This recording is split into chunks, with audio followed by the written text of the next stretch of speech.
We got another superhero class guide and tour for Mutants and Masterminds 3rd edition Basic Heroes Handbook. We're talking the Primal Archetype.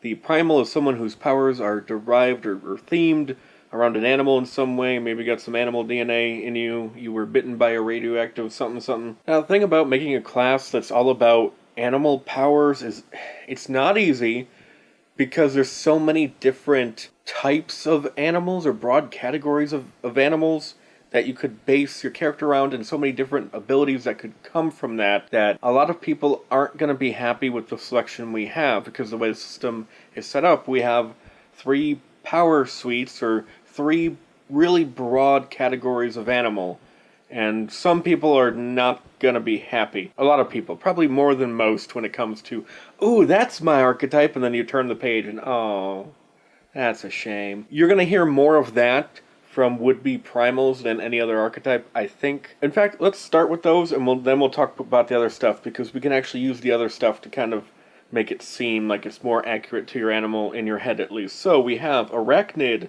Carnivore, and Raptor. Those are our 3 power suites to pick from. Raptor as in bird of prey, not like as in Velasa. First of all, you get some more skill ranks of your choosing. You get to pick an additional skill package from the skill section by being a bird. Also, the carnivores get this too. They both get that, which is cool. Which is great, because as I said like 7 seconds ago, you can use that stuff to really bring your individual animal category to life better in your head, I guess. So that's the thing. Anyway, given that you have bird powers, yeah, you can fly. Winged flight, specifically, if that wasn't obvious already. What else do birds of prey have? Good eyes and vision? Yep. And they're pretty deadly in a couple different really cool ways. Carnivore is very similar to the Raptor. As I said, we get an extra skill package to help bring your character to life with the skills. And as you might imagine, there's some good senses as any carnivore would have. Not quite as good as the Raptor. They're also predators, and they're going to be a little less durable versus the more durable carnivore, so it kind of makes sense. There's some give and take here. Senses are still pretty good, though. And my god, is the regeneration amazing. Really good. That's where most of their survivability comes from. So their general defenses aren't bad by any stretch of the imagination. Slightly better claws, at least in some ways, one way, than the Raptor's claws, although Raptors have an edge in another way, which is really cool. But anyway, we have a flight-based melee damage dealer with good senses, or a land-based melee damage dealer with good sentences who's more durable. Those are 2 choices. Not overly interesting, but they have to cover a wide variety of possibilities with carnivore: cats, wolves, bears, big like lizards, crocodiles, anything like that. In fact, all that regeneration, I think a lizard-like kind of character seems to be best brought to life by this. Although they'd probably have some other senses too. It's hard to make one archetype, one class for all the animals and just 3 different power suites. I don't envy the person who had to do it with their system set up like this. Anywho, Arachnid. You possess the strength, speed, and senses of an arachnid. Select either sticky spider-like webbing or scorpion tail. This might actually, I would expand this to include like small lizards or like poisonous lizards, because wall crawling is involved. As an arachnid, you can crawl on walls, as you might imagine.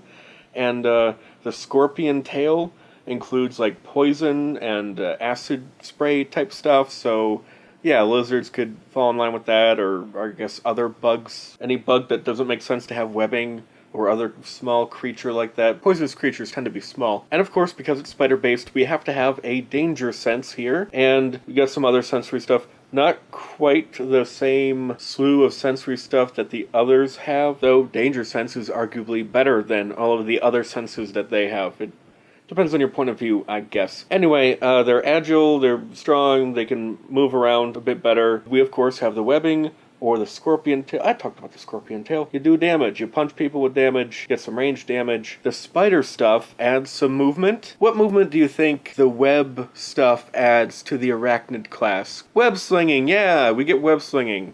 You're Spider-Man. What do you expect? And you can web people up with your webs.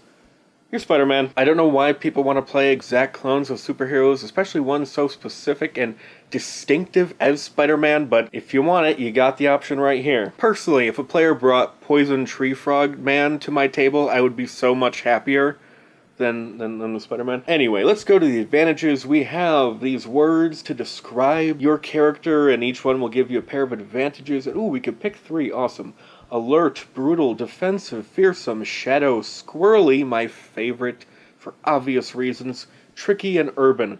Squirrely, if it wasn't obvious, how awesome would it be to play a superpowered squirrel? Especially if you're a carnivore. You have, and not just like, I defeat everyone off camera as a joke because that's the gimmick of that character. But I'm talking like you have incredible strength. Like you play the carnivore. Don't play the Arachnid and reskin everything, although you probably could. I don't know how we would fit an acid spray or web slinging in with a squirrel, but no. Make the squirrel a carnivore, and you have all this massive strength and speed and durability and regeneration increase. You're just this big mutant squirrel monster. That's awesome. I love that. Beautiful. We also got like urban and what animals are known for living in cities. Yes, you could go to pigeon if you want to be silly, like the squirrel option. What else lives in cities? Falcon, yes, the peregrine falcon. That is the correct answer. You could play them as a raptor, give them urban. You're not just any old bird of prey. You were beaked by a radioactive peregrine falcon. In our skill packages, we also have mysticism, which will be great for your magic-infused person, your magical origin. You found an ancient amulet of the squirrel, and thus you are the squirrel man. What about moles? Moles are predators, right? No one gets to the bottom of things like a mole, because they dig under it. That's how much they get to the bottom of things. Investigator skill package is perfect for you. You can be a detective by day, mole by night, or mole detective. Academics make sense if your stuff is more tech-focused, or you're maybe a animal researcher of some kind. Are there rules to change these to make them tech, if you want? Although, you know, I hope there's not. I hope there isn't. There are too many tech-focused animal heroes. It's cooler if you're bitten by a radioactive whatever. That needs to be more of a thing. None of this tech garbage. Manipulation is great if you have a snake-powered hero. You're bitten by a radioactive snake or choked by a radioactive python, right? And so now you're a carnivore-type person and you get manipulation. You're good at talking because of the whole Bible Jungle Book thing. It's a snake thing to be manipulative, I guess. Alright, that's probably enough for a video. Bye.